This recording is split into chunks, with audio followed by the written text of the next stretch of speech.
আগরে মারিয়ে লাইব রে, নির্বাচন হইলে আগরে মারিয়ে লাইব। এরা তাগুতেরা মিলি বিশেষ করে আমরা আলেমের ঘরে মারিয়ে লাইব। আমি দেখতে পাচ্ছি এই আঙ্গ আলোচনাগুলা রেকর্ড হইতেছে।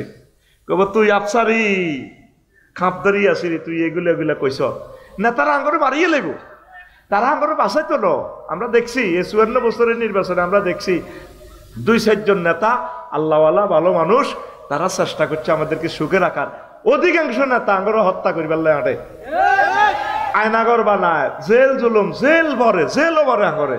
তারা বাস হইলে এ মাহফিলের লাই বুঝতি অনুমতি লাগবে 16 জায়গা, হেতের নাম আগাদির আন লাগবে হলদান অতিথি বাউস মেহমান, ঠিক কিনা? অন মাহফিলের লাই অনুমতি লাগেনি।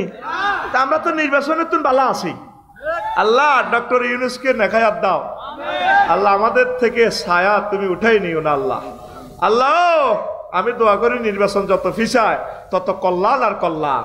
একটা গ্রুপ তাদেরকে সাফে রাখতেছে। আল্লাহ তোমার রহমতের ফেরেশতা দি, বদরের ফেরেশতা দি তত্ত্বাবধায়ক সরকারকে তুমি টিকাও। আঙ্গুরে মারিয়ে লেব। হুজুর গারা তো বুঝতেছে না। ও হুজুরেরা, এই কিয়ামত পর্যন্ত এত সুন্দর সুযোগ আর পাবা না। এক হয়ে যাও, সারা জীবন কানবা। এই আবু সাইদ আর আসবে না, বেচা কিনা শেষ, স্টার লাইনের শেষ, টিকিট কাউন্টার শেষ। এই আবু সাইদ আর 1500-1400 শহীদ আর আসবে না। ছাত্ররা, এই ছাত্ররা দেশটা স্বাধীন করে দিছে, এখন দেশটা গড়। 60টা বছর পরে নির্বাচন, আগে যানজট হোক, শেষ হোক। চমনি বাজার আন পার হইতে কতক্ষণ লাগে? 3 ঘন্টা। এই রাস্তা আনতে বেছে 2 জায়গা তরকারি বেছে 200 টাকা দিই। রাতের 2টা তো দিনের 8টা পর্যন্ত, দিনের 8টা তো সকাল 8টা তো দিনের 2টা পর্যন্ত 200 করিয়ে 400 জায়গায় এন বেছে। 60 সেকেন্ড লাগে চমনি বাজার পার হইতে, সেই জায়গা পার হইতে 3 ঘন্টা সময় লাগে। তাহলে এই প্রতিদিন যে 3 লাখ টাকা চাঁদা ওড়ে, এটি কার হেডও যায়? কথা বুঝছি? ওই শুধু আত্মপরিবর্তন হয়েছে, আরো চাঁদার রেট বাড়ি গেছে। ওই আগের কা দেয়া দিছে, কয় হাতে এত দিত আফসার ইয়ে, তো কম লইছ কাকো 10 টাকা, ধর বেড়া 12 টাকা করে দিত। অনই হেত তলে তলে তারা খাইতে আছে, ঠিক কিনা? কে চাঁদা লয় কার বাড়ি হরা দিছে এটি আমরা জানি। কোন ওলামায়ে কেরাম চাঁদা লইছেনি? কিন্তু ওলামাদেরকে ভোট দিত ন।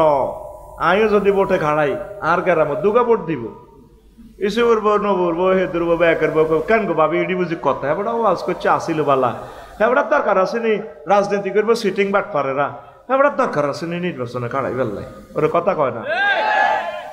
শাসন চায় হযরত ওমরের, ভোট দেয় আস্থা ডাকাইতে রে। তোর নসিব আরো দুর্গতি আছে।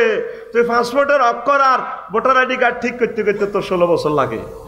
তুই আল্লাহওয়ালা লোক বানা দিতি। বল, একটা দেশ পরিচালনা করার মতো যে এনার্জি দরকার সেটা নাই। মধ্যখানে তিনি হার্ট অ্যাটাক করেছেন, কলিজার টুকরা মারা যাবেন, তখন বুঝবা। গৃহযুদ্ধ লাগলে বুঝবা নেতা কারে কয়, ঠিক কিনা? সেদিন বেশি দূরে নয়। আলেমেরা তোমরা একটা মোর্চা তৈরি করো। তোমরা মোর্চা তৈরি করলে তাগুতদের উপকার হবে, তাহলে আয়নাগর তৈরি হবে না। কোয়ালিশন সরকার, কোয়ালিশন হইলে কেউ কোনো নেতাকর্মীর উপর জুলুম করতে পারবে না।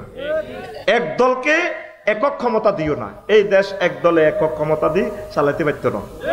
আমরা দেই এলেছি, কথা ঠিক কিনা? আল্লাহ আলেমদেরকে এক করেন, আল্লাহ সম্মানিত পীর মাশায়েখদেরকে এক করেন। আল্লাহ 60-70টা সিট চাই আলেমদের। আল্লাহ তারা সংসদে নামাজ পড়বে আর এদেরকে অন্যান্য এমপিদেরকে হেদায়েত করবে। আল্লাহ আল্লাহ আমরা একটু সুখ চাই। আল্লাহ জীবনের নিরাপত্তা চাই। আল্লাহ সামনে গৃহযুদ্ধ আসতেছে, আমি দেখতে পাচ্ছি। আমার এই চোখে সিগন্যাল দিচ্ছে গৃহযুদ্ধের ফায়তারা আসতেছে দেশে। লেখি রাখো আমার কথা।